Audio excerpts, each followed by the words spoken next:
ছাত্রদলের বিক্ষোভ ও প্রতিবাদ সমাবেশ কয়লা থেকে প্রতিনিধি দেলোয়ার হোসেন গাজীর পাঠানো তথ্যচিত্রে বিস্তারিত।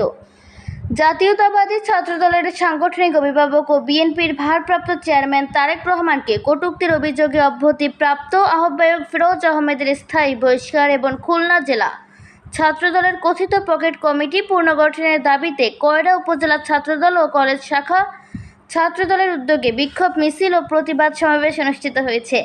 সমাবেশে বক্তব্য দেন কয়রা উপজেলা ছাত্রদলের আহ্বায়ক আরিফ বিল্লাহ সবুজ, সদস্য সচিব মোহাম্মদ মাহমুদ হাসান, আহ্বায়ক কমিটির অন্যতম সদস্য মোহাম্মদ ইমরান হোসেন সহ অন্যান্য নেতৃবৃন্দ।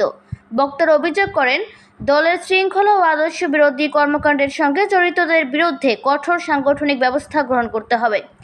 একই সঙ্গে ত্যাগী ও পরীক্ষিত নেতাকর্মীদের মূল্যায়নের মাধ্যমে খুলনা জেলা ছাত্রদলের কমিটি পুনর্গঠনের দাবি জানান তারা।